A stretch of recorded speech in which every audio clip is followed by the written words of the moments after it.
Half an hour in, and you've already made up your mind sound familiar? Well, not here.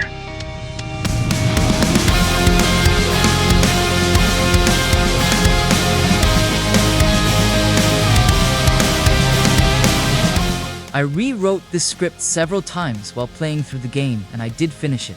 And now I've got something to tell you. So, how cool is it to be the last train conductor of a moving society in a frozen apocalypse? Sounds interesting, right? That's Frostrain 2? But is it actually worth your time and money? Or can you skip it and lose nothing? Here's the deal. The world is dead. Frozen solid. The only things still moving are you, your passengers, and your steel train. You're the last conductor. Humanity's last hope on wheels. There is a narrative, and it unfolds through different conductor stories. Each one slightly changes the gameplay mechanics, which is pretty cool. Every run reveals pieces of different characters' stories and their unfinished business. But here's the catch. You die and start over. You get a tiny bonus and go again. Some games absolutely nail this loop. Hades did, Dead Cells did. But Frostrain 2? It's really frustrating when you've been playing for a long time. You're close to finishing a level, and then RNG turns against you, and there's nothing you can do. Although, not always. Sometimes, just seconds before the inevitable end, you suddenly get flooded with artifact cards. And in those last moments, everything changes completely. And that's awesome. I didn't expect that kind of comeback. Alright, let's talk about what you actually do in the game. You pick train cars from random cards. You arrange them into your train. You create synergies with hundreds of artifacts. You generate happiness. The more you have, the more stable your situation is, and the farther you can go. Some people call this an idle game, and at first I kinda agreed. It does feel like you're not directly controlling much, like RNG decides everything. But after finishing the game, I can say there is strategy, and it has a big impact on your run.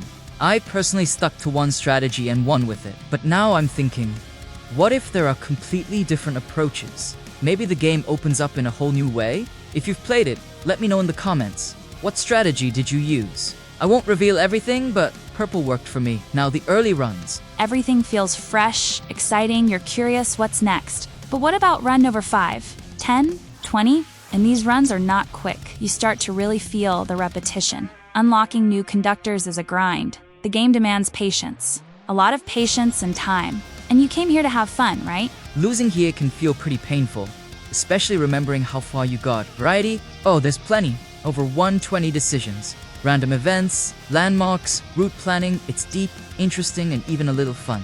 But the difficulty balance can turn against you. And then it all becomes a struggle. Visually, it's indie, clean, functional. The frozen wasteland aesthetic works, snowy fields, forest cities, it's atmospheric. Not exactly breathtaking, but solid. Soundtrack? There is a digital OST by Yunxian. It does its job. It sets the mood, sad, heavy, emotional.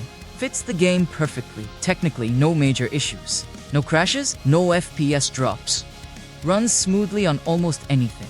Minimum specs, GT 1030, 4GB RAM. Optimization is solid. On Steam, it's sitting at 91% positive reviews out of around 300. And honestly, that feels a bit strange. It makes it seem like the game is amazing, like people love it. For me, the first hour was great. Then a few evenings in, it started to feel exhausting, fighting against RNG, but in the end, after finishing it, I can say, I'm glad I didn't quit. Still, I'm definitely not going back for a second playthrough. Also, that constant freezing wave pushing you forward. You never really get to enjoy exploring the whole map. You're always short on time, always feeling like you're missing opportunities. One thing I can say for sure, the game has a free demo. I played it too, and I liked it back then. So before buying, just go play the demo, and preferably more than once, so you really feel both the strengths and weaknesses. If you enjoy the demo, go for it. Hopefully RNG will be kind to you, and you won't get stuck grinding levels for too long. In the end, it's kind of mixed. I can't say yes, this game is absolutely worth your time. I loved it. Totally agree with those 91% positive reviews. For me, it's more like 70-75%. If you've played it, share your experience. Maybe the game is deeper than I think. And if you haven't and you've got some free time, try the demo. It's definitely not a bad game, and even the demo is worth checking out. Something useful for every home.